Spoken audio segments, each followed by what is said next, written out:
ముందుగా మెయిల్స్ ద్వారా వచ్చిన కొన్ని సందేహాలను చూద్దాం. చీరాల నుంచి హరిప్రియ గారు రాస్తున్నారు. మంత్రపుష్పం అంటే ఏమిటి? నిత్య పూజలో తప్పనిసరిగా చదవాలా? చిట్ట చివరిలో పూజా విధానంలో మనం చదివేటటువంటిది మంత్రపుష్పం అమ్మ. షోడశోపచార పూజా విధానం అన్నది మనకి ఆదిశంకర్ల చేత ఆయన జీవించి ఉండగా అందించబడినటువంటి విధానం.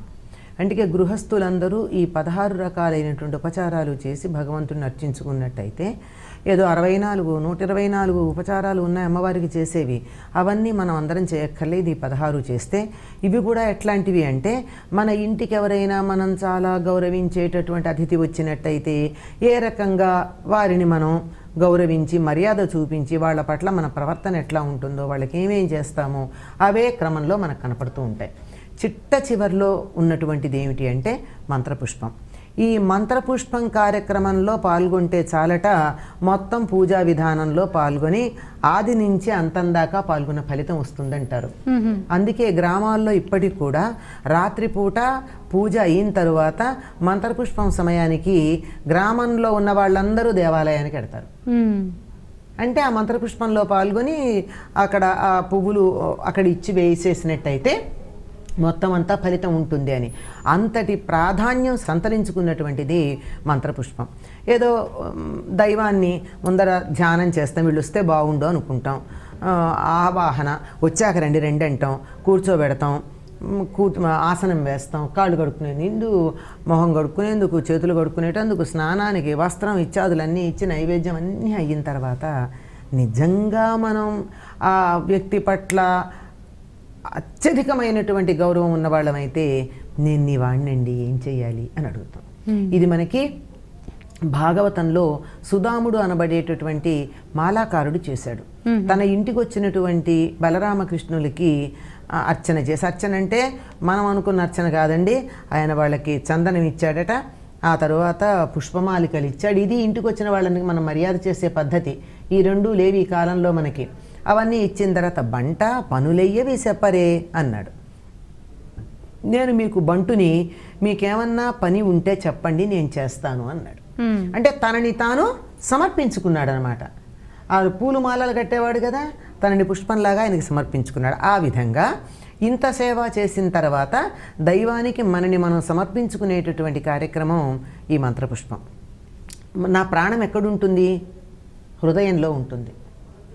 ఎవరికైనా సరే ఏమంటాం? నా ప్రాణం నువ్వంటాం, నా గుండెలు ఇచ్చేస్తాను నీకంటాం, నా హృదయంలో నువ్వు ఉన్నావంటాం. అంటే ప్రేమకి స్థానమైనటువంటి హృదయాన్ని పరమాత్ముడికి అర్పిస్తాం. హృదయం ఎలా ఉంటుంది అంటే దాని వర్ణనే మనకి మంత్రపుష్పంలో కనపడుతుంది. ఇలా కిందకి తల వంచి ఉన్నటువంటి తామర మొగ్గలాగా ఉంటుంది. ఆ తామర మొగ్గ పైన ఉన్నటువంటి ఆ రేకు ఆకుపచ్చ రంగులో ఉండడంతో ఆ ఆకుపచ్చ కొంచెం ఎరుపు కలిపి కొద్ది నీలం ఊదా రంగు కలిసినట్టుగా అనిపిస్తుంది. సరిగ్గా గుండెని తీసి మనం బయట పట్టుకుంటే కూడా అదే రంగులో అలా వంగి ఇంకా విచ్చుకోనటువంటి పద్మంలాగా ఉంటుంది.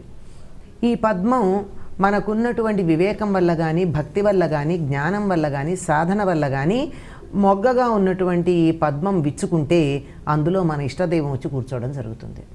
దీనికి సంకేతంగానే సమస్తమైనటువంటి దేవతామూర్తులు పద్మంలో కూర్చున్నట్టుగా మనం వర్ణిస్తాం. ఎప్పుడు మీకు ఆశ్చర్యం కలగలేదండి? ఓ పెద్ద సముద్రం ఉంటుంది, లేకపోతే ఒక చెరువు ఉంటుంది, ఇంత తామర పూలు దాని చుట్టూతా ఉంటాయి, మధ్యలో ఇంత పెద్ద తామర పువ్వు ఒకటి ఉంటుంది, దాంట్లో లక్ష్మీదేవి కూర్చున్నట్టు, లేకపోతే వినాయకుడు నిలబడ్డట్టు, లేకపోతే విష్ణుమూర్తి నిలబడ్డట్టు, లేకపోతే సరస్వతి కూర్చున్నట్టు ఒక్కటే పెద్ద తామర పువ్వు ఉండి మిగిలినవన్నీ చిన్నవి ఉన్నాయా అంటే ఇది కూడా ప్రతీకగా చెప్పారు. నా హృదయం అనేటటువంటి పద్మం, నా భక్తి అనేటటువంటి సూర్యుని వెలుగుకి విచ్చుకుని అందులో నేను నిన్ను స్థిరంగా పెట్టుకుంటున్నాను అని. అలా స్థిరంగా పెట్టుకోవాలి అంటే భగవంతుడు మనలో వచ్చి ఉండాలంటే చేయాల్సింది ఏమిటి? మనని మనం సమర్పించుకోవడం. నేను నా శరీరం అంతా సమర్పిస్తే ఆ విగ్రహంలో చేరుతుందా? చేరదు కదా. అందుకని నా హృదయాన్ని ఇస్తాను. హృదయం అంటే ప్రాణం ఇచ్చినట్టు అవుతుంది. ఆ ప్రాణం ఎలా ఇస్తున్నాను? నేను ఇవ్వలేకపోతున్నానే, ఇవాళ ఇచ్చేస్తే రేపు పూజ చేయడానికి నేను ఉండను. అందువల్ల దానికి ప్రతీకగా ఒక పుష్పాన్ని తీసుకుని ఆ పుష్పాన్ని ఆయనకి ఇస్తూ, ఆ పుష్పం గురించి మనం చెప్పేదంతా కూడా యోపాం పుష్పం వేద పుష్పవాన్ ప్రజావాన్ పశుమాన్ భవతి అని చెప్పుకుంటూ ఉంటాం. ఇతడు పుష్పం కలిగిన వాడు, పశువులు కలిగినటువంటి వాడు, నీళ్లల్లో పుట్టినటువంటి పుష్పం. ఏమిటి నీళ్లల్లో? మామూలు అర్థం చెప్పుకుంటే నీళ్లల్లో పుట్టిన పుష్పం అంటే తామర పువ్వు. కానీ ఈ చైతన్యం అనేటటువంటి దానిలోంచి వికసించిన హృదయం అనే పద్మం ఏదైతే ఉందో దాన్ని నీకు సమర్పిస్తున్నా అని చెప్పి మొత్తం దీనికి సంబంధించిన విశేషమే ఉంటుంది.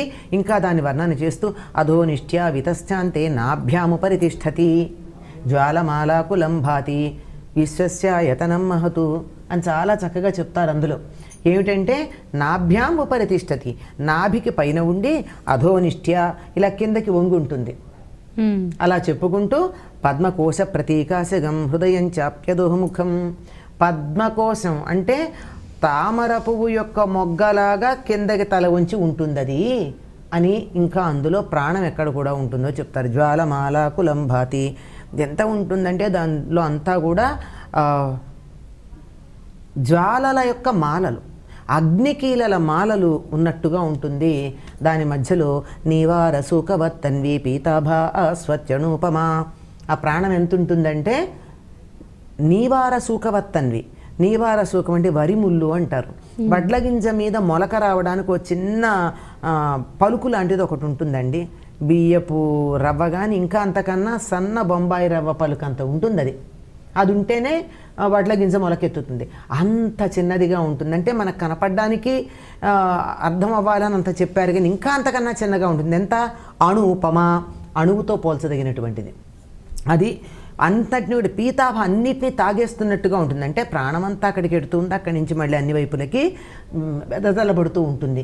అక్కడ ప్రాణం అలా ఉన్నటువంటి నా హృదయం అనే పద్మాన్ని నీకు సమర్పిస్తున్నాను అని చెప్పి ఇలా చేత్తో పట్టుకుని ఈ హృదయాన్ని, ప్రాణాన్ని, ప్రాణశక్తిని వీటన్నింటినీ కూడా ఇందులో ఆవాహన చేసి దానిని దైవానికి సమర్పిస్తాం.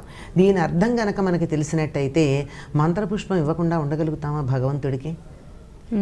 దైవం మీద మనకి అభిమానమే ఉన్నట్టయితే, ఆయన మీద ప్రేమే, భక్తే కనుక ఉన్నట్టయితే, నన్ను నేను సమర్పించుకుంటున్నానన్న భావన ఉన్నట్టయితే దానికంతా కూడా ఒక చక్కని వ్యక్తీకరణ ఉన్నది ఈ మంత్రపుష్పంలో. మంత్రపూతంగా నా హృదయం అనేటటువంటి పుష్పాన్ని నీకు ఇస్తున్నాను అంటే చేతిలో ఉన్నటువంటి పువ్వులో నా హృదయం అనేలో ఉన్నటువంటి ప్రాణాన్ని తీసి మంత్రపూతంగా ఇక్కడ పెట్టి నీకు సమర్పణ చేస్తున్నాను. నా జీవితం నీది, నా జీవన్ నీది, నీకు నేను సమర్పణ చేసుకున్నాను అని చెప్పేటటువంటిది మంత్రపుష్పం అమ్మ. అందుకని ఇది ఒక్కటి గనక పూర్తిగా చేయగలిగినట్టయితే మొత్తం పూజ అంతా చేసినట్టు ఉంటుంది. నిత్యం ఇంట్లో ఈ మంత్రపుష్పం అంతా కూడా చదువుకునేటటువంటి వీలు ఉండదు. ఎందుకంటే పూజ చేయడానికే ఈ వేగవంతమైనటువంటి ఆధునిక జీవనంలో ఎక్కువ సమయం వినియోగించుకునే అవకాశం లేదు గనక ఇందులో ఉన్నటువంటిది అంతా కాకపోయినా చిట్ట చివరికి ప్రతి దైవానికి సంబంధించిన గాయత్రి ఒకటి ఉంది. గాయత్రి అంటే ఛందస్సమ్మ. ప్రతి దైవానికి సంబంధించిన గాయత్రి ఒకటి ఉంటుంది. తన్నో రుద్ర ప్రచోదయాత్, తన్నో విష్ణు ప్రచోదయాత్, తన్నో లక్ష్మి ప్రచోదయాత్ అని చెప్పేటటువంటిది. అది అయినా ఒక్కటి చెప్పినా నాలో మంచి భావాన్ని కలిగించుదురుగాక అని ప్రార్థన చేస్తూ ఒక పుష్పం మీద వెయ్యాలి. వేదంలో చెప్పబడిన మంత్రపుష్పం అంతా కాకపోయినా కనీసం ఈ గాయత్రులైనా చదివి ఆ మంత్రపుష్పం అనేటటువంటి కార్యక్రమాన్ని చేయవలసి ఉంటుంది. ఇది చాలా ప్రధానమైనది. ఏమాత్రం ఇంత సమయం ఉండి ఇంత వీలున్నా దీన్ని అందరూ చేయడం